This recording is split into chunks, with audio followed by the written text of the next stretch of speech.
ബിസ്മില്ലാഹിർ റഹ്മാനിർ റഹീം. അള്ളാഹുവിന്റെ സൃഷ്ടികളിൽ ഏറെ വ്യത്യസ്തനാണ് മനുഷ്യൻ.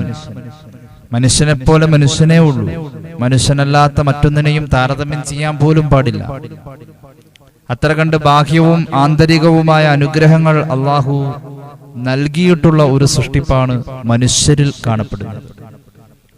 വിശേഷബുദ്ധിയും അതുപോലെ തന്നെയുള്ള വിവേക കഴിവും എല്ലാം ആന്തരികമായി ഉണ്ട് എങ്കിൽ തന്നെയും ബാഹ്യ രീതിയിൽ അള്ളാഹു മനുഷ്യനെ പ്രത്യേകമാക്കുന്നത് ലഖദ് ഖലഖനൽ ഇൻസാന ഫീ അഹ്സനി തഖ്വീം എന്ന് പറഞ്ഞുകൊണ്ടാണ്. മറ്റിതര ജീവികളെ സംബന്ധിച്ച് അവരുടെ ശാരീരിക ഘടന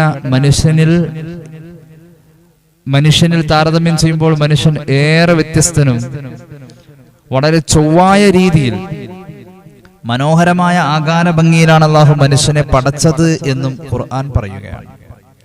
നമുക്കൊന്ന് മനസ്സിലാക്കാവുന്ന കാര്യമുള്ളൂ. നമ്മുടെ വീട്ടിൽ വളർത്തുന്ന ഒരു നാൽക്കാലി മൃഗം, അതിനൊന്ന് കിടക്കണമെങ്കിൽ ഇന്നലെ കിടന്ന പോലെ തന്നെ ഏതെങ്കിലും ഒരു സൈഡിലേക്ക് ചെരിഞ്ഞു കിടക്കാനേ പറ്റും.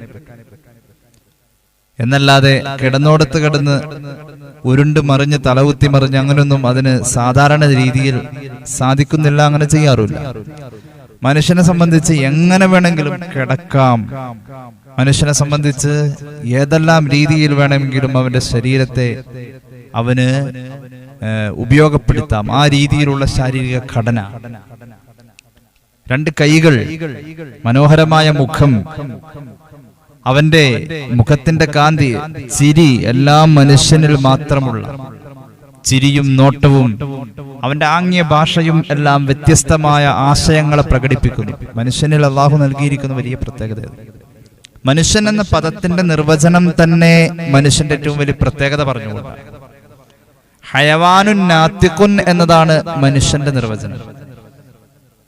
സംസാരിക്കുന്ന ജീവി എന്നാണ്.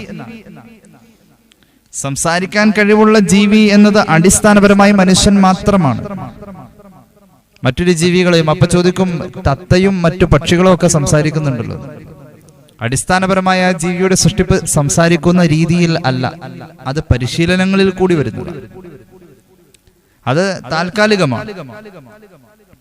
അതുമല്ല സംസാരശക്തിയുടെ പൂർണ്ണതയും അതിന് ലഭിക്കുന്നു.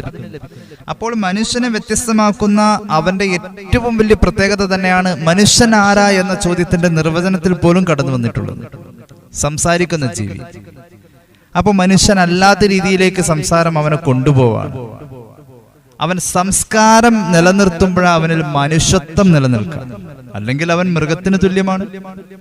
എന്നാൽ മനുഷ്യന്റെ സംസ്കാരം നഷ്ടപ്പെടുന്നത് അവന്റെ സംസാരത്തിലൂടെയാണ്, വർത്തമാനത്തിലൂടെയാണ്. പരിശുദ്ധ ഇസ്ലാം അതിന് കൃത്യമായ ഇടപെടലുകളിലൂടെ സംസ്കരണ ബോധം കൊടുത്ത് മനുഷ്യനെ മനുഷ്യനാക്കാണ്. അതിന്റെ എല്ലാ വശങ്ങളും മനഃശാസ്ത്രപരമായി ഇസ്ലാം സമീപിക്കുന്നുണ്ട്. ഏതായാലും ഞാൻ അതിലേക്ക് സുദീർഘമായ ആമുഖങ്ങൾ കൊണ്ടുവരുന്നില്ല. അള്ളാഹുവിന്റെ ഹബീബ് സല്ലല്ലാഹു അലൈഹി വസല്ലമ തങ്ങൾ പഠിപ്പിക്കുന്ന ഒരു ഹദീസ് നമ്മെ അത്ഭുതപ്പെടുത്താൻ ഇമാം ബുഖാരിയുടെ സ്വഹീഹിൽ കാണാം. നമ്മളൊക്കെ വർത്താനം പറയാറുണ്ട്, പക്ഷെ ഒന്നും ആലോചിച്ചിട്ടല്ല പറയാം. ഓരോ വർത്തമാനങ്ങളുടെയും വില നമുക്ക് അറിയില്ല. നമ്മൾ പറയുന്ന വർത്തമാനത്തിന് അള്ളാഹു ഒരു വിലയിടുന്നുണ്ട്. അത് നാളെ നമുക്ക് ബോധ്യപ്പെടും പടച്ചറപ്പിന്റെ കോടതിയിലെത്തുമ്പോൾ. എന്നാൽ ആ വർത്തമാനങ്ങളെ കുറിച്ച് നമുക്ക് നേരത്തെ തന്നെ ഒരു അവലോകനം നടത്താനും നിരൂപണം നടത്താനും കഴിഞ്ഞാൽ നമ്മൾ രക്ഷപ്പെട്ടു. നമ്മുടെ വായിൽ നിന്നും വരുന്ന വർത്തമാനങ്ങളെ കുറിച്ച് ഹദീസ് കേട്ടോ, സയ്യിദന അബൂ ഹുറൈറ തങ്ങളിൽ നിന്നും നിവേദനം ചെയ്യുന്നു. അല്ലാഹുവിന്റെ ഹബീബ് സല്ലല്ലാഹു അലൈഹി വസല്ലം തങ്ങൾ പഠിപ്പിക്കുന്നു, ഇന്നൽ അബ്ദ ലയതകല്ലമു ബിൽ കലിമതി മിൻ റിദ്വാനില്ലാഹി ലാ യുൽഖി ലഹാ ബാല യർഫഉല്ലാഹു ബിഹാ ദറജാത് വ ഇന്നൽ അബ്ദ ലയതകല്ലമു ബിൽ കലിമതി മിൻ സഖത്തില്ലാഹി ലാ യുൽഖി ലഹാ ബാല യക്ഫി ബിഹാ ഫീ ജഹന്നം. രണ്ട് വിഭാഗത്തെയാണ് ഇവിടെ റസൂലുള്ളാഹി പരിചയപ്പെടുത്തിയത് സല്ലല്ലാഹു അലൈഹി വസല്ലം. അള്ളാഹുവിന്റെ ഒരടിമ റബ്ബിന്റെ പൊരുത്തത്തിലുള്ള വാചകങ്ങൾ ചേർത്ത് വെച്ചുകൊണ്ട് സംസാരിക്കുന്നു. അള്ളാഹു അങ്ങനത്തെ ഒരു ഭാഗ്യം നമുക്ക് തരട്ടെ. അള്ളാഹുവിന്റെ ഒരു അടിമ റബ്ബിന്റെ പൊരുത്തത്തിലേക്ക് ചേർക്കാൻ പറ്റിയ വാചകങ്ങളാണ് ഉരവിടുന്നത്. ലാ യുൽഖി ലഹാ ബാല, അതവൻ ഗൗരവത്തോടുകൂടെ പറയുന്നതല്ല. അവന്റെ വായിൽ അങ്ങനത്തെ ഒരു ശീല ഉള്ളത്. അവൻ അങ്ങനെ പരിശീലിപ്പിച്ച നാവാണ് കൊണ്ടു നടക്കുന്നത്. അവൻ അങ്ങനെ പരിശീലിക്കുന്ന പ്രകൃതത്താലാണ് ജീവിക്കുന്നത്. അവന്റെ സ്വഭാവത്തെ അവൻ അങ്ങനെ സംസ്കരിച്ചെടുത്തിട്ടുണ്ട്. എങ്ങനെ?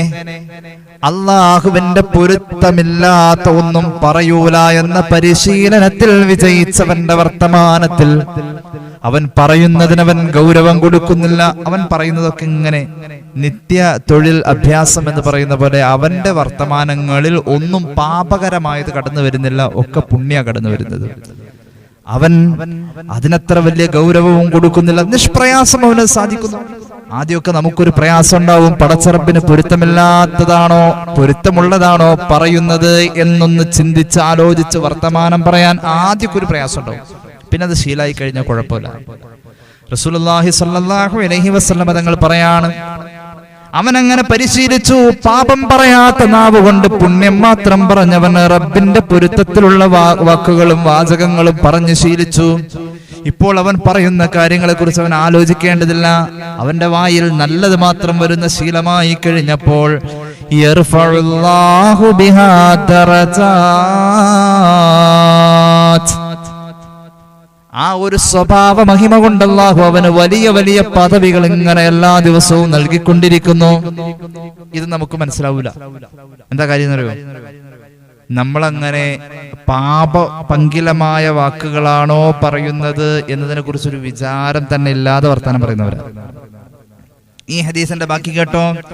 എന്നാൽ മറ്റൊരു അടിമയുണ്ട് റബ്ബിന്, അവന്റെ വായിൽ നിന്നും പുറത്തേക്ക് വരുന്ന വർത്തമാനം മുഴുവനും അള്ളാഹുവിന്റെ കോപത്തിന് കാരണമായ വർത്തമാനങ്ങളായിരിക്കും. അവൻ ഈ പറയുന്ന വാക്കുകളുടെ ഗൗരവം ആലോചിക്കാതെ പറഞ്ഞ് തെറ്റാണോ ശരിയാണോ എന്നൊന്നും ആലോചിക്കില്ല. അങ്ങനെ പറഞ്ഞ് ഞാൻ ഈ പറയുന്ന വാക്ക് പാപമാകുമോ എന്ന് ചിന്തിക്കാത്ത, ഞാൻ ഈ പറയുന്ന വാക്ക് അല്ലാഹുവിന് ഇഷ്ടമില്ലാത്തതാണോ ഇഷ്ടമുള്ളതാണോ എന്ന് ചിന്തിക്കാതെ പറഞ്ഞ് ശീലിച്ചു പോയി. ഇപ്പോൾ അവൻ പറയുന്നത് മുഴുവൻ അല്ലാഹുവിന് പൊരുത്തമില്ലാത്തതാണ്. കാരണം ഇബ്ലീസ് സഹായിക്കൂലോ, ഇബ്ലീസ് സഹായിക്കും പടച്ചവന് പൊരുത്തമില്ലാത്തത് പറയാൻ. അങ്ങനത്തെ ഒരു പരിശീലനത്തിലൂടെയും വർത്തമാനത്തെ ഗൗരവമാക്കാതെ ഇങ്ങനെ സംസാരിച്ചു കൊണ്ടിരിക്കുന്നു. സംസാരിക്കപ്പെടുന്നത് മുഴുവനും തിന്മയിലേക്ക് ചേർക്കപ്പെടുന്ന ഒരു മനുഷ്യനുമുണ്ട്. അള്ളാഹുവിന്റെ ഹബീബ് പറയാ, യഹ്വി ബിഹാ, അവന്റെ ആ സംസാരം അവനെ കൊണ്ടുപോയി ചേർക്കുന്നത് എവിടെയാണെന്നറിയുമോ? അവന്റെ അഭയം ഫീ ജഹന്നം, നരകമായിരിക്കും. രണ്ടാമത്തെ ആൾക്ക് അള്ളാഹു കാത്തു രക്ഷിക്കുമാറാവട്ടെ. അതുകൊണ്ട് നമുക്കൊന്ന് രക്ഷപ്പെടണ്ടേ നാളത്തേക്ക്? അതാണല്ലോ മെയിൻ ആവശ്യം. സഹോദരങ്ങളെ, സഹോദരിമാരെ, മരണത്തിന്റെ വാർത്തകളെ കുറിച്ചൊന്ന് ഓർക്കൂ. ഈ കോവിഡ് വന്ന ശേഷം നമുക്ക് പ്രിയപ്പെട്ട എത്രയോ ആളുകൾ ഈ രോഗം മുഖേനയും അല്ലാതെയും ഒരു മയ്യത്ത് സംഗമങ്ങൾ പോലും നമുക്ക് സാധ്യമാവാത്ത വിധം നമ്മെ തനിച്ചാക്കിയിട്ട് പോയ പലരുടെയും കഥയൊന്നോർക്കൂ. എപ്പോഴാ നമുക്കൊന്ന് പറയാൻ പറ്റൂല? നാളത്തേക്ക് എന്തെങ്കിലും കൊണ്ടുപോവണ്ടേ? നാളത്തേക്ക് എന്തെങ്കിലും ഒന്ന് കൊണ്ടുപോവണ്ടേ? ഈ ദുനിയാവിന്റെ ഒരു സന്തോഷം നമുക്ക് നേടണ്ടേ? ഈ ദുനിയാവിന്റെ ബറക്കത്ത് നമുക്ക് കിട്ടണ്ടേ? ഇരുലോക വിജയത്തിന് കാരണമാകുന്ന 3 കാര്യങ്ങൾ സ്വഹാബിക്ക് പഠിപ്പിച്ചു കൊടുക്കുകയാണ് മുഹമ്മദ് റസൂൽ സല്ലല്ലാഹു അലൈഹി വസല്ലം. ഇമാം തുർമുദിയുടെ ജാമിഉലുണ്ട് ഹദീസ്. ഇരുലോക വിജയത്തിന് കാരണമാകുന്ന 3 കാര്യങ്ങൾ ഇതാണ് മോനെ എന്ന് ഹബീബായ നബി തങ്ങൾ പഠിപ്പിക്കുന്നു സല്ലല്ലാഹു അലൈഹി വസല്ലം. മഹാനായ ഉഖബത്ത് ബിൻ ആമിർ റളിയല്ലാഹു അൻഹു എന്ന മഹാനായ സ്വഹാബി ഒരിക്കൽ അല്ലാഹുവിനോട് ചോദിച്ചു, യാ റസൂലല്ലാഹ്, മൻ നജാഹ്, നബിയെ വിജയം എന്ന് പറഞ്ഞാൽ എന്താ? ഇരുലോക വിജയത്തിലേക്ക് നിദാനമാകുന്ന 3 കാര്യങ്ങളാ റസൂലുള്ളാഹി മറുപടിയായി പറഞ്ഞത്. ഒന്നാമത് പറഞ്ഞു, വിജയത്തിന്റെ ഉത്തരം കേട്ടോ. ഒന്നാമത്തേത് അംസിക അലൈക ലിസാനക, നിന്റെ നാവിനെ നിയന്ത്രിച്ച് വർത്തമാനം പറയാൻ നിനക്ക് കഴിയുന്നുവെങ്കിൽ മോനെ, അതാണ് ഒന്നാമത്തെ കാര്യം. 3 കാര്യം ഉണ്ടെങ്കിൽ വിജയമുണ്ട് 2 ലോകത്തും. 3 കാര്യമുണ്ടെങ്കിൽ 2 ലോകത്തും വിജയം ഉറപ്പാണ്. ഒന്നാമത്തേത് നിന്റെ നാവിനെ നിയന്ത്രിച്ച് വർത്തമാനം പറയാൻ നിനക്ക് കഴിയുമോ? അൽഹംദുലില്ലാ, എന്നാ നിനക്ക് വിജയമുണ്ട്. രണ്ടാമതൊന്നുണ്ട്, നിന്റെ കുടുംബത്തോട് നീ മാന്യമായി സഹവർത്തിത്വം പുലർത്തുമോ? കുടുംബത്തെ സ്നേഹിച്ച്, കുടുംബത്തെ സന്തോഷിച്ച്, കുടുംബത്തോടുള്ളതായ കാര്യങ്ങളിൽ വിട്ടുവീഴ്ചയും സ്നേഹവും വാത്സല്യവും നിറച്ച് ഭാര്യാഭർത്തൃ ബന്ധത്തിന്റെ സുഗമമായ ഒഴുക്കില് നീ ഇങ്ങനെ സന്തോഷിച്ചു പോകുന്ന രീതിയിൽ ദീന് നിലനിർത്തിക്കൊണ്ടുള്ളൊരു കുടുംബ പശ്ചാത്തലം നിന്റെ വീട്ടിൽ നിനക്ക് ഒരുക്കാൻ കഴിയുമോ? വിജയമുണ്ട്. മൂന്നാമത് പറഞ്ഞു, മോനെ വബ്കി അലാ ഖതിഅതിക, നിന്റെ പാപങ്ങൾ ഏതൊക്കെയാണെന്ന് നിനക്കൊരു ധാരണ വേണം. എന്നിട്ട് ആ പാപങ്ങളെ കുറിച്ച് ഓർത്ത് കരയാൻ നിനക്ക് കഴിയുന്ന ഒരു മനസ്സുണ്ടെങ്കിൽ, ഇന്നലെ നമ്മൾ പറഞ്ഞു കടുപ്പം പോയ ഒരു മനസ്സ് നമുക്ക് കല്ല് പോലത്തെ മനസ്സാണെങ്കിൽ അത് പറ്റൂല. അലിഞ്ഞു പോകുന്ന അള്ളാഹുവിനെ കുറിച്ച് ഓർക്കുമ്പോൾ, നമ്മുടെ തെറ്റുകളെ കുറിച്ച് ഓർക്കുമ്പോൾ നമ്മൾ കരഞ്ഞു പോകുന്ന കണ്ണിനെ സമ്മാനിക്കുന്ന മനസ്സ് നമുക്കുണ്ടോ? നിന്റെ പാപത്തെ കുറിച്ച് ഓർത്ത് കരയാൻ നിനക്ക് കഴിയുമെങ്കിൽ പൊന്നെ, നിന്റെ വിജയം നിനക്ക് സുനിശ്ചിതമാണ്. ഈ മൂന്ന് കാര്യങ്ങളിൽ ഇരുലോക വിജയത്തിന് കാരണമാകുന്ന മൂന്ന് കാര്യങ്ങൾ പഠിപ്പിച്ചു മുഹമ്മദ് റസൂൽ സ്വല്ലല്ലാഹു അലൈഹി വസല്ലം. ആദ്യത്തേത് മറക്കണ്ട, നാവിനെ നിയന്ത്രിക്കാൻ കഴിയണം, പരിശീലിപ്പിക്കണം, മക്കളെ പഠിപ്പിക്കണം. ഗീബത്ത് ഗീബത്താണെന്ന് തിരിച്ചറിയണം. ഗീബത്തിനെ കുറിച്ച് വിശാലമായ ഒരു ക്ലാസ് തന്നെ നമുക്ക് വേറെ എടുക്കാനുണ്ട്. ഞാൻ ഇതെല്ലാം വിശദീകരിച്ചു പോവല്ല, എന്നാലും നമ്മുടെ നിത്യജീവിതവുമായി ബന്ധപ്പെട്ട ചില കാര്യങ്ങൾ ഓർമ്മപ്പെടുത്തണമല്ലോ. അല്ലാഹു തൗഫീഖ് ചെയ്യട്ടെ. ഏതായാലും ഹബീബായ നബി തങ്ങൾ സ്വല്ലല്ലാഹു അലൈഹി വസല്ലം സ്വഹാബിക്ക് കൊടുത്ത മറുപടി അതാണ്. നമ്മുടെ ജീവിതത്തിൽ പരിശീലിക്കണം, നമ്മുടെ ശരീരത്തെ പരിശീലിപ്പിച്ചെടുക്കണം. നമ്മൾ നല്ലത് ചെയ്യാൻ ഒരിക്കലും നമ്മുടെ ശരീരം പറയൂല. നമ്മുടെ ശരീരം മോശമായത് ചെയ്യാനാ കൽപ്പിക്കുള്ളൂ. നമ്മുടെ മക്കളെ പരിശീലിപ്പിക്കണം. അതെങ്ങനെയാ? ഇപ്പൊ തന്നെ നുണ പറയാൻ പഠിപ്പിക്കുന്ന ഒരു രീതിയാണ്. മദ്രസയിലെങ്ങാനും 2 ദിവസം വന്നില്ലെങ്കിൽ കുട്ടിയെ ഉസ്താദ് ചോദ്യം ചെയ്താൽ കുട്ടി അന്ന് പറയേണ്ട ഉത്തരം ഉമ്മ പഠിപ്പിച്ചു കൊടുത്തിട്ടാ വിടുന്നത്. എല്ലായിടത്തും അങ്ങനെയാണെന്നല്ല, അങ്ങനെയും കാണുന്നുണ്ട്. ഒരു നുണയൊക്കെ പറഞ്ഞങ്ങനെ പഠിപ്പിക്കുക. കള്ളം പറയല്ല എന്നും ചൊന്നാരെ, കള്ളന്റെ കയ്യില് പൊന്ന് കൊടുത്തോവർ. റബീഉൽ ആഖിർ മാസം, ശൈഖ് ജീലാനിയെ ഓർക്കുന്ന മാസം. തങ്ങളവരുടെ ഉമ്മ ഉപദേശിച്ചു, കൊച്ചുപ്രായത്തിൽ മോനെ, തല പോകേണ്ട കേസാണെങ്കിൽ പോലും നീ കളവ് പറയല്ലേ. എത്ര ആളുകളാ കെലിമ ചൊല്ലിയത്? ആ ഒരൊറ്റ പ്രവർത്തനം കൊണ്ട്, ഒരു കുട്ടിയെ കൊണ്ട് കെലിമ ചൊല്ലിയത്. കളവ് പറയല്ലേ എന്ന് ഉമ്മ ഉപദേശിച്ചു. കയ്യിൽ എന്താന്ന് ചോദിച്ചു. വഴിയിൽ കൊള്ള നടത്തുന്ന ആളുകൾ, ഉള്ള പണം എത്ര ഉണ്ടടാ കയ്യില്? 30 പൊന്നുണ്ടെന്റെ കയ്യില്. അങ്ങ് തന്നേര്. സങ്കോചമില്ലാതെ അങ്ങ് കൊടുക്കുമ്പോൾ ആ കള്ളന് തോന്നി ഒന്ന് ചോദിക്കണമെന്ന്. എന്താ മോനെ, നീ ചിരിച്ചിട്ട് സന്തോഷത്തോടെ കൂടെയാണല്ലോ ഈ പൊന്ന് തരുന്നത്, നീ നിനക്കൊന്ന് പറഞ്ഞുകൂടായിരുന്നു ഒന്നുമില്ലാന്ന്? കാരണം നിന്റെ ഈ നിഷ്കളങ്കതയിൽ നീ ഒരു സമ്പത്ത് കയ്യിൽ വെച്ചിരിക്കുന്ന ഒരാളെ പോലെ ഞങ്ങൾക്ക് തോന്നിയിട്ടില്ല. അപ്പൊ നിനക്കങ്ങ് പറയായിരുന്നല്ലോ ഞങ്ങളോട് എന്റെ കയ്യിലൊന്നുമില്ലെന്ന്. ഞാൻ പറയൂല അങ്ങനെ. എന്റെ ഉമ്മ എന്നെ പഠിപ്പിച്ചത് കളവ് പറയല്ലേ എന്നാണ്. അതുകൊണ്ട് ഞാൻ അങ്ങനെ പറയൂല എന്ന് പറഞ്ഞ അത്ഭുതത്തിന്റെ വാക്കുകൾ കുഞ്ഞിളം പ്രായക്കാരന്റെ കിളിനാദത്തിൽ കേട്ടപ്പോൾ അവരുടെ മനസ്സുകൾക്ക് അത്ഭുതം തോന്നി. അങ്ങനെയാ മഹാന്മാർ. അതുകൊണ്ട് കളവ് പറയുന്ന രീതികളുണ്ട്, അതെല്ലാം നമ്മൾ ഒഴിവാക്കണം. ചിലരുണ്ട് തമാശയോട് വലിയ താല്പര്യം മനുഷ്യർക്ക്.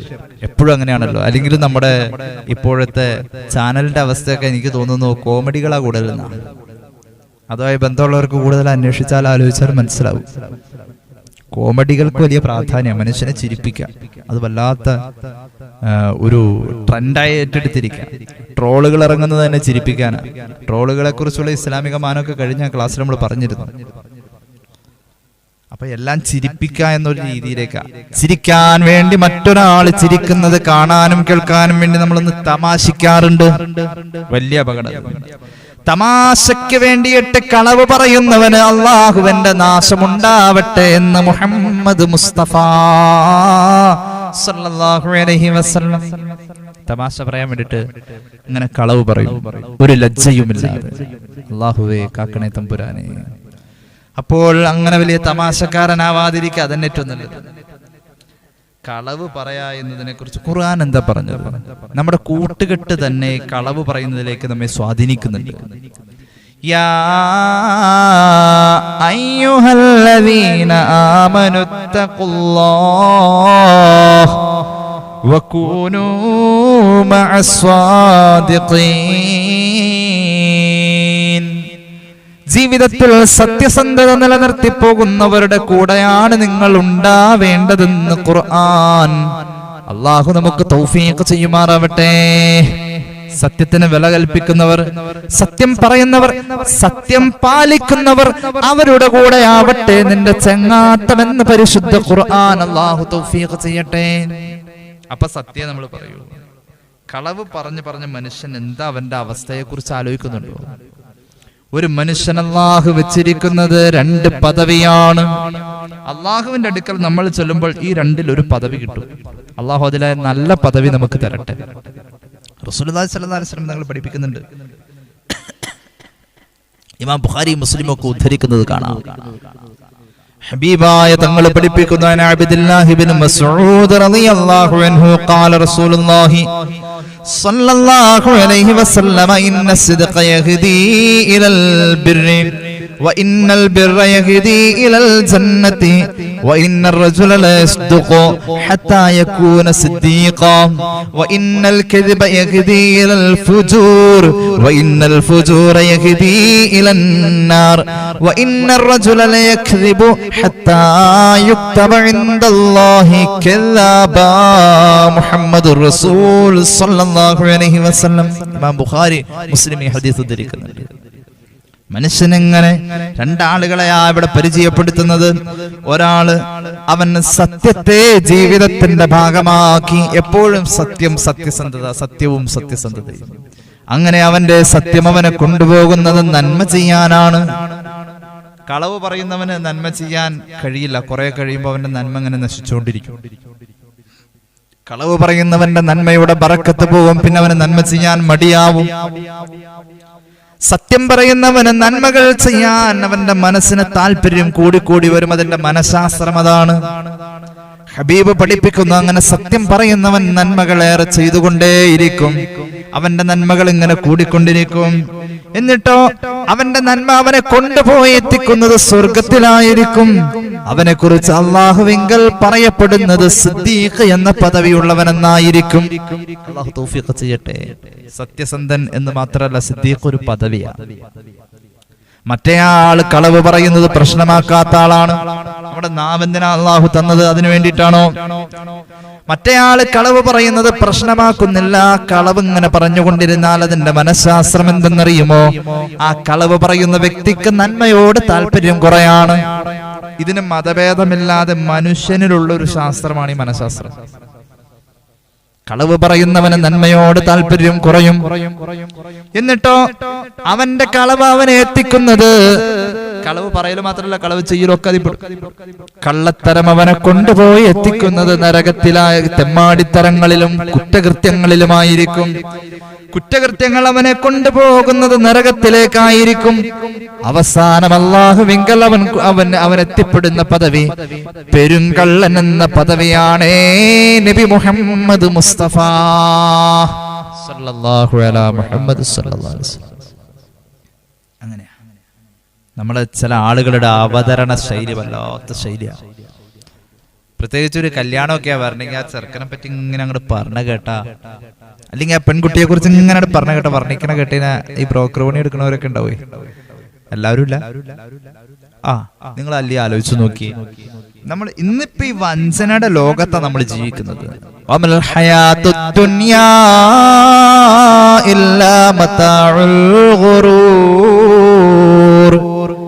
ദുനിയാവ് വഞ്ചനയുടെ ലോകമാണെന്ന് പരിശുദ്ധ ഖുർആൻ എത്രയിടത്താ പറഞ്ഞത്? ഒരു ഉദാഹരണം പറയാം. കല്യാണ ബ്രോക്കറൊക്കെ അങ്ങോട്ട് പോട്ടെ, വല്ല പാവങ്ങൾ വല്ലയിടത്ത് നടക്കട്ടെ. നിങ്ങളൊരു കടയിലേക്ക് ഒരു സാധനം എടുക്കാം. അത് എടുത്തു തരുന്ന സെയിൽസ്മാനോട് ചോദിക്കും, ഇത് എങ്ങനെയുണ്ട്? അത് അടിപൊളി സാധനം, സൂപ്പർ സാധനം. സൂപ്പർ സാധനമാണെന്ന് പറയുമ്പോൾ നമ്മളത് അവിടെ വേണ്ടാന്ന് വെക്കുന്നു. പിന്നെ നമ്മൾ അടുത്തൊരു സാധനം എടുക്കും. അപ്പോൾ അവൻ പറയും, ഓ ഇത് അടിപൊളിയാ, സൂപ്പർ. എല്ലാം അവൻ അതങ്ങനെ പറയും. ഒരിക്കലും അവനവന്റെ പ്രൊഡക്റ്റിനെ കുറ്റം പറയൂല. അവനറിയാം അതും ഇതും അതിന്റെ വൈകല്യങ്ങളൊക്കെ അറിയാം. എന്നാലും വന്നിരിക്കുന്നവനെ അങ്ങനെ ഉണ്ടല്ലോ, അങ്ങനെ കസ്റ്റമറെ പിടിക്കാൻ വേണ്ടിട്ട് നമ്മൾ പറയുന്ന വർത്താനങ്ങളുണ്ടല്ലോ. ചിലർ പറയുന്നത് ഇപ്പൊ രാവിലെ പിടിച്ച മത്സ്യമാണിത്. എവിടെ? മത്സ്യം മരിച്ച അടിയന്തരമൊക്കെ കഴിഞ്ഞിട്ടായിരിക്കും വന്നിരിക്കുന്നത്. എന്നാലും പറയും ദേ ഫ്രഷ് മത്സ്യമാണ്. അള്ളാണേക്കാ പോത്താണ് ട്ടാ. അങ്ങനെ ഞങ്ങളുടെ നാട്ടിലൊരു പറച്ചിലുണ്ട്, അള്ളാണേക്കാ പോത്താണ്. ഇക്ക പോത്താണെന്നല്ല, വല്ല മൂരിയോ കാളയോ ഒക്കെ അറക്കും. എന്നിട്ട് എവിടെയും അറുത്ത ഏതെങ്കിലും ഒരു പോത്തിന്റെ തല കൊണ്ടുവന്നവിടെ വെക്കും. എന്നിട്ട് ഇറച്ചി പോത്താണെന്ന് പറയും. എന്നിട്ടോ അള്ളാണേക്ക പോത്താണെന്ന് പറയും. അള്ളാണേക്ക തന്റെ മുന്നിൽ വരുന്നവനെ പറഞ്ഞ് പിടിപ്പിച്ച് പഠിപ്പിച്ച് അവനെ ബ്രെയിൻ വാഷ് ചെയ്ത് ആ മനുഷ്യനിൽ ഒരു കളവങ്ങട്ട് വിശ്വസിപ്പിക്കാൻ വേണ്ടി പണിയെടുക്കുന്ന ആ പണിയുണ്ടല്ലോ, ഏറ്റവും വലിയ വഞ്ചന അതാണെന്ന് മുഹമ്മദ് റസൂൽ സല്ലല്ലാഹു അലൈഹി വസല്ലം കബുറത്ത് ഖിയാനതൻ അൻ തുഹദ്ദിസ അഖാക ഹദീസൻ ഹുവ ലക ബിഹി മുസദ്ദിഖു വ അൻത ലഹു ബിഹി കാദിബ്. നീ പറയുന്നത് കേട്ടപ്പോൾ ആ നിഷ്കളങ്കൻ മൊത്തവും വിശ്വസിച്ചു. ഇത് ഡൽഹിയിൽ നിന്ന് കൊണ്ടുവന്നതാ, നേരിട്ട് നമ്മുടെ മുതലാളി പോയി കൊണ്ടുവന്നതാ, ഇത് ചൈനയുടെ അല്ല, ഇത് ജപ്പാന്റെ ആണ്, അങ്ങനൊക്കെ പറഞ്ഞിട്ടങ്ങനെ പറഞ്ഞങ്ങ് കേട്ടിരിക്കുന്നവനിൽ മസ്തിഷ്ക പ്രക്ഷാളനം നടത്തി അയാളെ ബ്രെയിൻ വാഷ് ചെയ്ത് അയാളെ ക്യാൻവാസ് ചെയ്ത് അയാളിൽ നീ പറയുന്ന ആശയത്തെ തേച്ച് പിടിപ്പിക്കാൻ നിനക്ക് കഴിഞ്ഞിട്ടുണ്ട് എങ്കിൽ നീ ചെയ്തതാണ് ലോകം കണ്ട ഏറ്റവും വലിയ വഞ്ചന എന്ന് മുഹമ്മദ് റസൂൽ സല്ലല്ലാഹു അലൈഹി വസല്ലം. അതുകൊണ്ട് വർത്തമാനത്തിൽ കളവ് വരാതെ പരമാവധി ശ്രദ്ധിച്ചാൽ അള്ളാഹുവിന്റെ സ്വർഗലോകം നമ്മെ കാത്തിരിക്കുകയാണ്. വർത്തമാനത്തിൽ കളവ് വരാതെ ശ്രദ്ധിക്കണം. വല്ലാത്ത ഒരു റിസ്ക് ഉള്ള പണി അത്. കുറച്ചു നാളൊക്കെ അത് പരിശീലിച്ചാൽ പിന്നെ അത് ശരിയായിക്കോളും. ഏകദേശം കുറച്ചു നാൾ അതിങ്ങനെ ഒന്ന് പരിശീലിച്ചു വന്നു കഴിഞ്ഞാൽ പിന്നെ ശരിയാവും. അള്ളാഹു തൗഫീഖ് ചെയ്യുമാറാവട്ടെ. അങ്ങനെയാണോ? നമുക്കൊരു സ്വഭാവമുണ്ട്. നമ്മൾ ഇന്നലെ പറഞ്ഞ വിഷയമാണ്, നമ്മുടെ വർത്തമാനം നിയന്ത്രിക്കണം. കുറച്ചേ സംസാരിക്കാവൂന്ന് ഇന്നലെ പറഞ്ഞു. കേട്ടതൊക്കെ പറയാൻ നിൽക്കരുത്. ആദ്യം തന്നെ അതിൽ വരാൻ പോകുന്നത് കളവാണ്. കേട്ടതൊക്കെ വന്ന് റിപ്പോർട്ട് ചെയ്യേണ്ട കാര്യമില്ല. കണ്ടതൊക്കെ പറയേണ്ടതില്ല, കേട്ടതൊക്കെ പറയേണ്ടതില്ല. കണ്ടത് കണ്ടോ കേട്ടത് കേട്ടോ ഒക്കെ പറയേണ്ടതില്ല. കാണാൻ 2 കണ്ണാ ഉള്ളത്, കേൾക്കാൻ 2 ചെവിയാ ഉള്ളത്, പറയാൻ ഒറ്റ നാവേ ഉള്ളൂ. ഈ 2 ചെവിയുംപാട് കൂടി കേട്ടതും 2 കണ്ണൊക്കെ കൂടിയിട്ട് കണ്ടതും ഒക്കെ കൂടിയിട്ട് പറയാൻ ആ ഒരു നാവിനെ ഉപയോഗിക്കില്ലേ, അപകടങ്ങളുണ്ടാവും. ഹബീബ് പഠിപ്പിച്ചു, കഫാ ബിൽ മർഇ കദിബ അൻ യുഹദ്ദിസ ബികുല്ലി മാ സമിഅ. ഒരാൾ കേട്ടതൊക്കെ പറയാൻ നിന്ന് കഴിഞ്ഞാൽ അവൻ അറിയാതെ അതിൽ കളവ് വന്നു ചേർന്നേക്കാമെന്ന് മുഹമ്മദ് മുസ്തഫ സ്വഹീഹുൽ ബുഖാരി സ്വഹീഹ് മുസ്ലിം സല്ലല്ലാഹു അലൈഹി മുഹമ്മദ് സല്ലല്ലാഹു അലൈഹി വസല്ലം ഇത് ഉദ്ധരിച്ചിട്ടുണ്ട്. ഇനിയുണ്ട് പിന്നെയും കളവിന്റെ രൂപങ്ങൾ, അല്ലേ? ചില മൃഗങ്ങളെയൊക്കെ പുല്ല് കാണിച്ച് ഇങ്ങനെ വിളിക്കും. ഒരു വിളിയുണ്ട്, പുല്ല് കാണിച്ചിട്ട് പ്രത്യേക ശബ്ദം കാണിക്കുന്നു വിളിക്കും. അടുത്തേക്ക് വരുമ്പോൾ ആ പുല്ലങ്ങ് മാറ്റി വെച്ചിട്ട് അതിനെ വേറെ എന്തെങ്കിലും കാര്യത്തിന് വേണ്ടി പിടിക്കും. അങ്ങനെ കാണിക്കാറുണ്ട്. അങ്ങോട്ട് പോകുന്ന മൃഗത്തെ ഇങ്ങോട്ട് പിടിച്ചു വലിക്കാൻ വേണ്ടിയിട്ട്.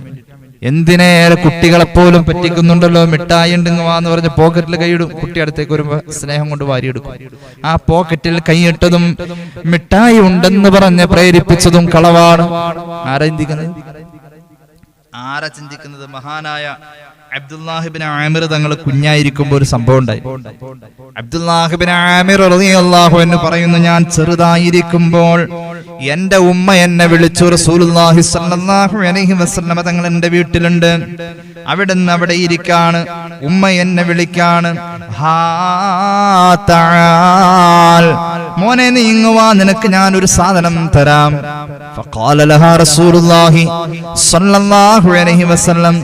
ഇത് കണ്ട ഹബീബായ നബി തങ്ങൾ ആ ഉമ്മയോട് ചോദിക്കുകയാണ്, അവന് വല്ലതും കൊടുക്കാൻ നീ ഉദ്ദേശിച്ചിട്ടുണ്ടോ പെണ്ണെ? ഉണ്ട് നബിയെ, ഞാൻ ഒരു കാരക്ക കൊടുക്കാൻ ഉദ്ദേശിച്ചിട്ടുണ്ട്.